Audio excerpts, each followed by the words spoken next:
Hello, and in this video, I'll be showing you how to play key operations in Star Wars Shatterpoint.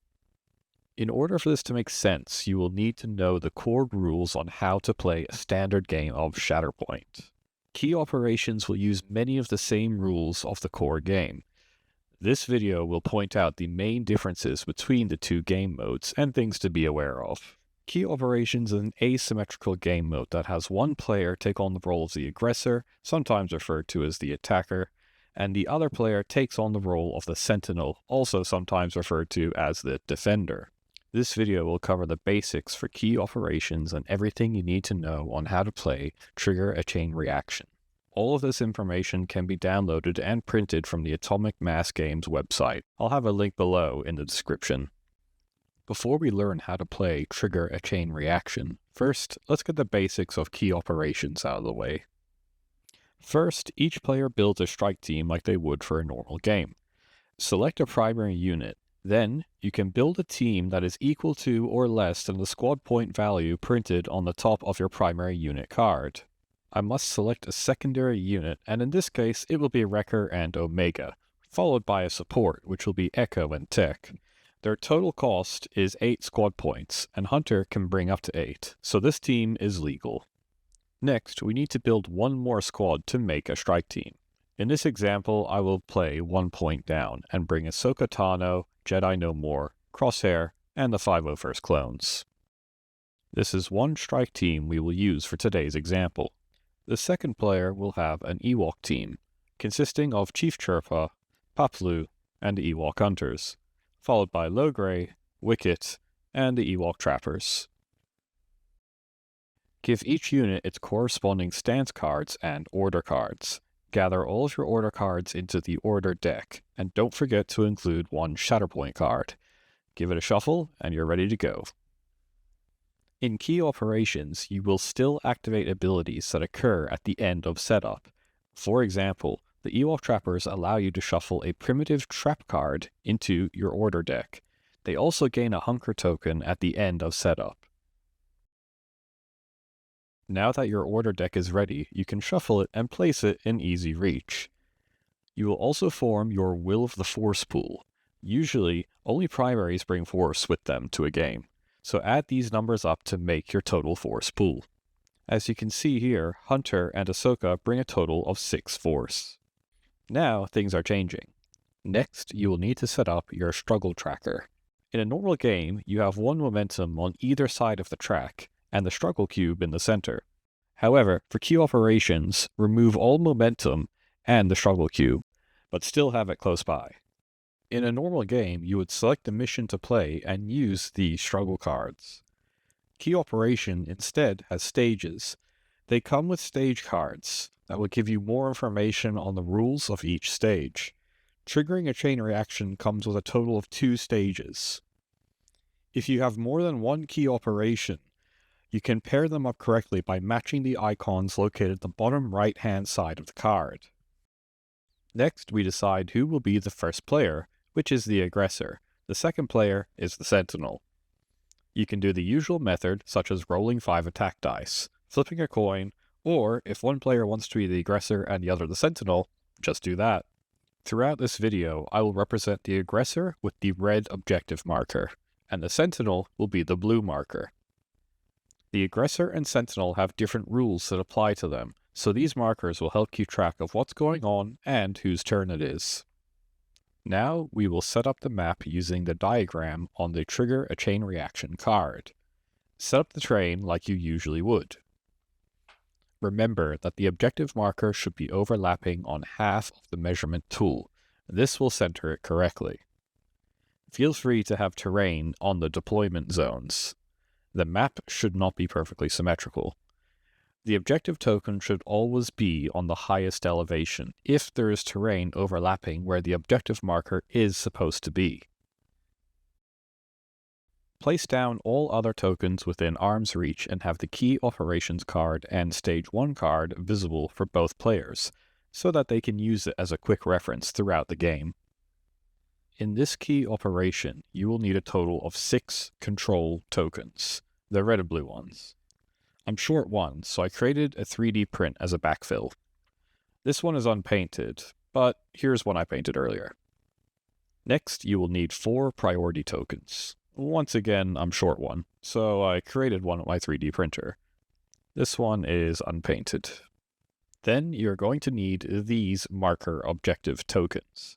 They don't come in the base game, and you have to buy a mission pack to obtain them. Worse yet, you're going to need 2 sets of them. Thankfully, I've created my own tokens, again, to solve this problem. If you want any of these tokens, I'll have a link for them in the description below. Lastly, you're going to need to display this printout near the struggle tracker. I made it double-sided and I laminated it.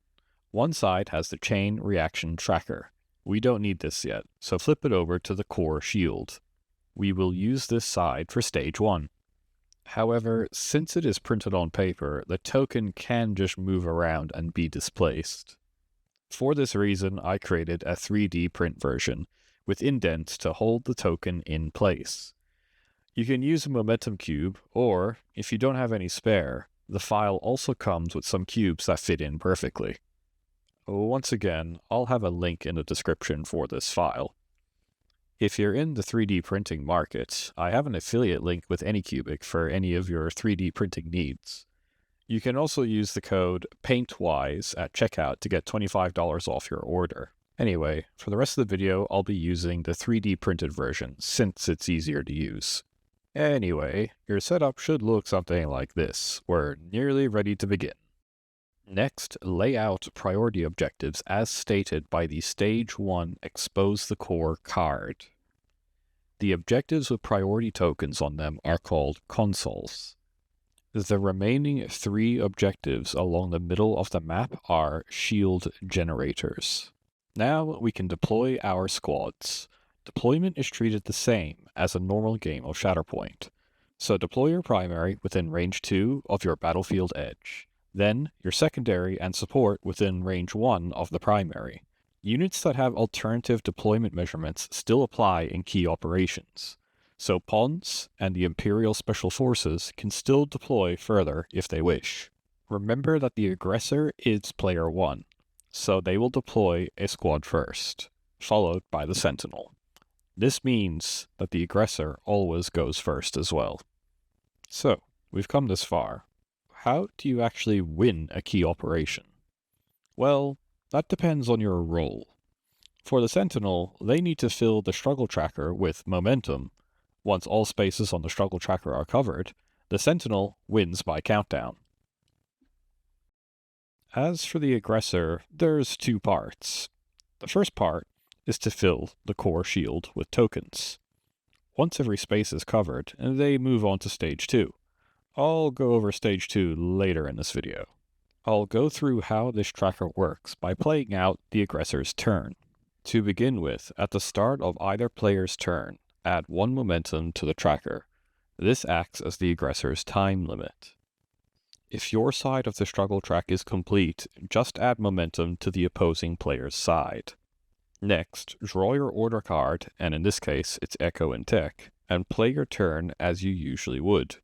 You have 2 actions, and you can use all of the abilities on your card like you normally would. I'm just going to do a move action and a take cover action, and try to take the 2 midline objectives, which are the shield generators. That is all I'm going to do for this turn. So now we move on to the end of activation phase, where we check for objective control.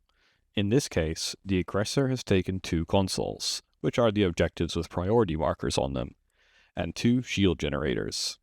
The Sentinel has captured 2 consoles off camera. Now, at the end of the turn, after checking for objective control, 1 character in the activating unit can make a melee or ranged attack into a shield generator the Aggressor has control of. In this example, despite Tech not being on the same elevation as the objective, he is still contesting it and within range 2 of the shield generator, so he can make a melee attack into it. Since this unit has a ranged option, a character can choose to do that instead. To make a ranged attack, the shield generator that is being targeted must be controlled by the Aggressor, and must be in the unit's ranged attack range, indicated by their stance card. Then, the character making the ranged attack cannot be engaged to an enemy character. Once all these criteria have been met, the character can make an attack. For example purposes, we'll say that the Sentinel's Paplu was already on this objective, that's on the bridge. Since he's on the same elevation, he will have control of this objective. This means the Aggressor cannot make a ranged attack into the shield generator because they do not control it. Echo will try to make a ranged attack into the other shield generator on the bunker, but his attack range is 4, which is not enough, so he cannot make an attack on any of the shield generators. Instead, we'll use Tech to make a ranged attack into that shield generator. So even if the unit has 2 characters, you may only choose one to make the attack. This is where the core shield tracker comes in. The core shield follows the rules of an armored target. So what does this mean? Well, it means that it does not have a health pool like units, and it cannot gain conditions like expose, and it cannot gain steadfast or protection. Instead, you make progress on the tracker when a success on the attack matches the icons on the tracker. You always start on the top left-hand corner and progress clockwise. I'll demonstrate how it works with Tech and Echo. Whenever I'm making an attack into the shield generator, I like to put the attacking unit stance card next to the core shield tracker to make it a little easier to follow. The Sentinel will perform the core shield's defense roll, which is 4 defense dice, and use its expertise chart. Before we go ahead, some characters will have modified dice, so it's important to know which of these abilities apply and which ones do not. In this example, Echo and Tech have an innate called the Brains of the Batch, which allows them to add 1 attack dice to their attack rolls if they have a hunker token, which they do. I'll cover this more at the end of the video, but just know that for this attack, Tech will be rolling 7 dice instead of 6. Now, let's modify the dice results. Tech will turn his 1 expertise into a crit, which leaves us with 2 crits, 2 hits, and 2 fails. If you do roll any fails, keep that in mind for a later step. Now the Sentinel will modify the core shield's defense dice, which will give it 2 blocks and 2 fails, which will remove 2 hits from Tech, leaving us with 2 successes. Now we see if Tech's successes will translate over to the core shield tracker. To cover a space, the success needs to have at least one of the icons in the space. For the first space, we need a damage icon, which Tech has, so this counts as a success. We cover that space and move on to the next space if we have any remaining successes. The second space also needs a damage icon. Tech will progress up his combat tree, and you see we have a shove and a damage icon. So this meets the criteria and thus another success. We have used all of Tech's successes, so we cannot progress any further. Also note that any unused icons do not carry over to the next success. 1 success will only ever cover 1 space. Now that the combat tree is complete, those failures will now apply. Whenever the Aggressor makes an attack against the shield generator, and there are 1 or more failures in the roll, the attacking unit can choose to suffer 1 damage or a disarm condition. This effect is not cumulative, so if you roll 5 failures, you still only take 1 damage or a disarm. I'll do another example of an attack just to cover all bases. Let's pretend that these 501st did an amazing roll and managed to get a full combat tree through. Now, let's apply the 501st's combat tree to the core shields. The first space on the tracker is a damage icon. However, the 501st's first success is a pin icon. This will not progress the tracker any further since the icons don't match, so the success is wasted and we continue down the 501st combat tree as long as we have successes. This success has 2 damage icons, which is more than enough to cover the first space on the core shield tracker. However, the second damage icon will not carry over since 1 success can only cover 1 space. We cover that icon and move on to the next success and the next space, which requires a damage. The 501st's third success is a choice between a shove icon and a strain icon. Neither of these match the criteria, however, I'll choose to go down the strain's path. We then continue and we have a reposition and a damage icon. The damage icon matches the space on the core shield, so the space will be covered. We are now at the end of the 501st combat tree, which is a 2 damage icon. The next space requires either a damage icon or a shove icon. The 501st meet the criteria and another space is covered. Don't forget, if the aggressor rolled any fails, the attacking unit must gain either a damage or a disarm. That's everything the aggressor needs to know on how to win the first stage. We now move on to the Sentinel's turn. Don't forget to add 1 momentum to the struggle track before drawing your order card. The Sentinel is going to do their turn now, which involves Paplu attacking Echo and taking the center shield generator.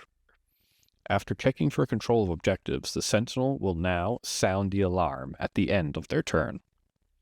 At the end of each of the Sentinel's turns, they will roll 1 attack dice for each console they control, and 1 more if they control 1 or more shield generators.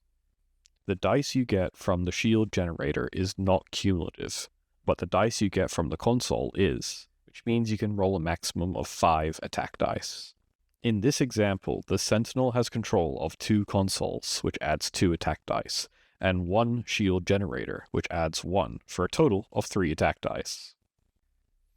Here are the results of this dice roll. However, I'll go through what each result means. Again, these effects are not cumulative, so if you roll 4 expertise, you only do the expertise effect once.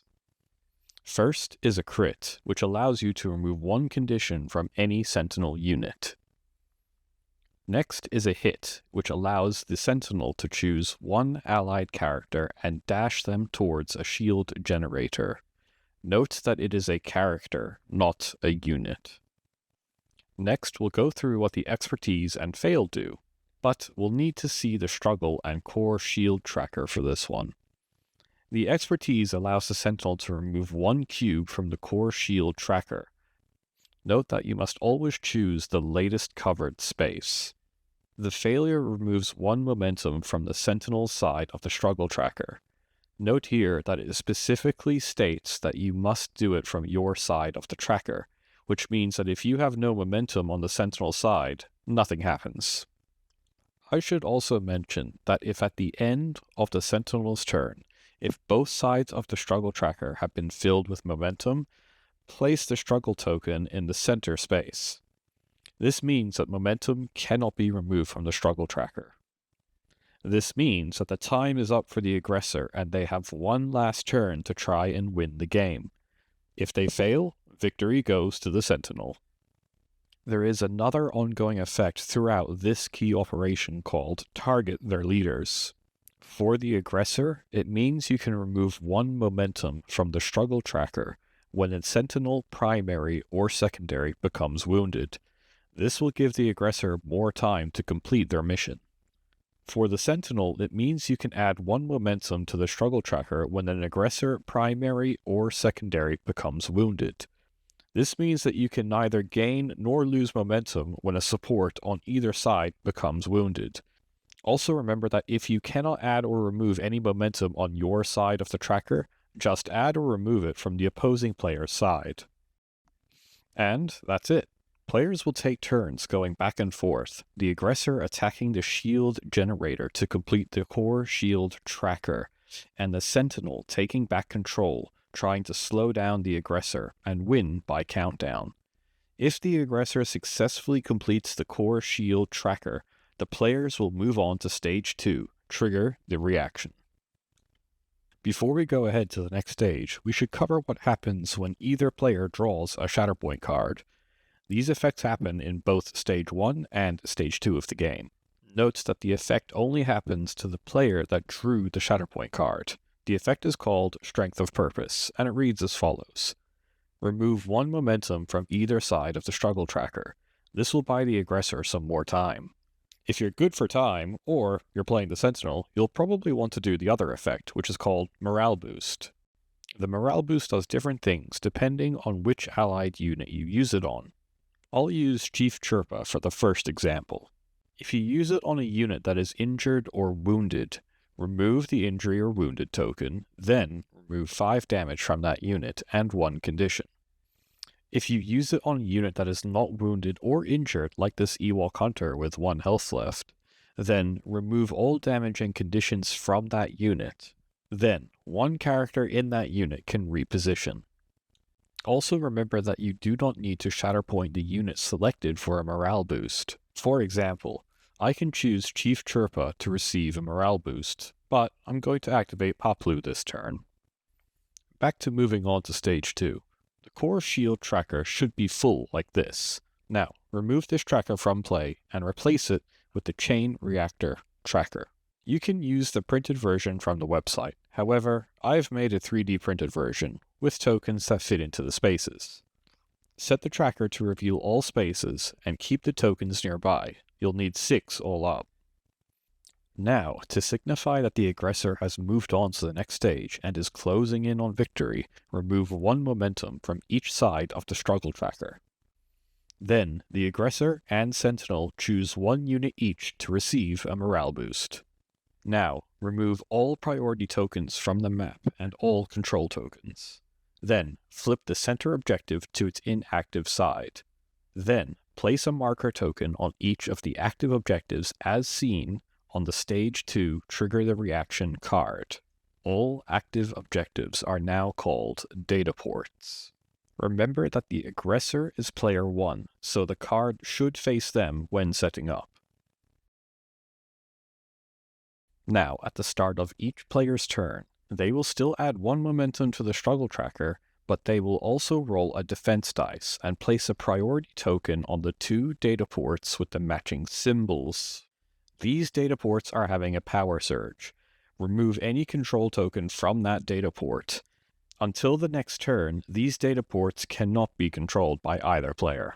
Players will take their turns normally, taking 2 actions, and, if they draw a Shatterpoint card, resolve a Strength of Purpose effect. Then, at the end of the aggressor's turn, they resolve the Slicing Spike effect. If the active unit is contesting a data port, roll 2 attack dice, plus 1 additional dice if the aggressor controls equal to or more data ports than the Sentinel. At most, the aggressor will roll 3 dice. Here are the results from the aggressor's dice roll. We now apply these results to the chain reaction tracker. Unlike the core shield tracker, you can cover any space in any order as long as you get the matching results on the dice. Once all spaces on this tracker have been covered, the aggressor wins the game. If the aggressor runs out of time via the struggle tracker, the Sentinel wins by countdown. Now, you may have noticed that there are no failures on the tracker. If you roll a failure, each unit that is within range 2 of a data port that is currently having a power surge, so objectives with the priority token on them, gains an exposed condition. If the unit already has an expose on them, they'll gain a damage instead. This effect is not cumulative, so if you roll more than 1 fail, you still only take 1 expose or damage. Now, the next player will take their turn. Roll a defense dice and move the power surge to the new data port if it changes. Remove the control token from the new data ports that are currently experiencing a power surge. The data ports that were previously surging are now normal and can be contested again. Don't forget to add 1 momentum to the struggle tracker, and then draw your unit card. Now the Sentinel will play out their turn. At the end of the Sentinel's turn, they will do an effect called Damage Control, which is printed on the Stage 2 card. Now, the Sentinel will roll 1 attack dice if they have 1 or more allies contesting a data port. Then, add 1 more dice if the Sentinel is controlling equal to or more data ports than the aggressor. The Sentinel will roll a maximum of 2 dice from the effects of Damage Control. Here are the results from the Sentinel's roll. The expertise will uncover one of the covered spaces with the corresponding symbol. Much like the aggressor, a failure will result in an exposed condition for all units contesting a surging data port. And that's everything you need to know on how to play key operations triggering a chain reaction. Turns will go back and forth until either the aggressor completes the chain reaction and wins, or they run out of time and the Sentinel wins. If you have some questions, I might be able to answer them in this Appendix FAQ, if you will. Some units in the game manipulate the struggle token, so here's how these effects play out in key operations. We'll use Anakin Skywalker for this example, and his identity. This is where the fun begins. We'll start off with Anakin as the Aggressor, and Cad Bane as the Sentinel. Anakin successfully wounds Cad Bane, and uses his identity. Since he is the Aggressor, instead of moving the struggle token, he will instead remove 1 momentum. This means that when Anakin wounds a primary or secondary, he will remove 2 momentum instead of the usual 1. Because you also get to remove 1 momentum via the Target the Leader's effect printed on the Trigger a Chain Reaction card. Now, let's switch teams and make Anakin the Sentinel, and Cad Bane is now the Aggressor. Anakin wounds Cad Bane and uses his identity. Instead of moving the struggle cube, he gains a momentum, plus another one from Target their Leaders. In this example, let's say it's Tech and Echo's turn, and they are the aggressors. During their turn, can they target the shield generator? The answer is no. They cannot target the shield generator outside of the Destroy the Core Shield rulings. This is printed on the Stage 1 card. You cannot use your combat action to attack the shield generator. It can only occur at the end of the aggressor's turn. Now, let's say it's the end of the aggressor's turn, and they use Echo to melee attack the shield generator. They rolled really badly and only got 2 expertise. Their expertise chart gives them 1 damage, and there is a damage icon for the next space on the tracker. Can the expertise be used to cover that space and advance the tracker? No, only successes on combat trees can advance the core shield tracker. Now, let's talk about which abilities affect the attack that your unit can make at the shield generator at the end of the aggressor's turn. Let's say that Tech attacks the shield generator and got a roll like this. Can he use Hunter's identity to change his failure into a hit or expertise? No. Hunter's identity only affects combat actions, not attacks. Here are some more examples of abilities and actions that will and will not affect your attack at the shield generator. Coordinated fire will also not apply. Not only can the shield generator not receive conditions because it is an armored target, coordinated fire can only be used on combat actions. Maybe you're thinking of using a focus action during your turn, and not attacking anything, so that your next attack will be on the shield generator, granting you 1 extra die or more if you have sharpshooter or impact. However, this will also not work. Your unit's turn will end first, removing your focus. Then, in between the unit's activation ending and the aggressor's turn ending, the attack on the shield generator will occur. This means that Queen Padme's crackshot will also not work. However, her identity, Servant of the People, will. If Padme is on her aggressive negotiation stance, and the activating unit is a Republic support within range 4 of Padme, they will add 1 extra die to their attack against the shield generator. Lastly is just some general printing tips. I recommend a laser printer if you have one. I printed these ones with an inkjet printer, so it's fine, but the quality will be lower. I also double-sided my prints and laminated them, which I also recommend.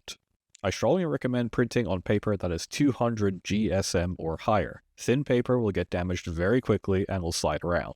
This paper is closer to cardboard. If you have a 3D printer, try out my resin prints for the trackers. I also have 3D prints of all the tokens as well. And that's all. If you have any further questions, leave it in the comments, and I'll try and get an answer. Happy gaming.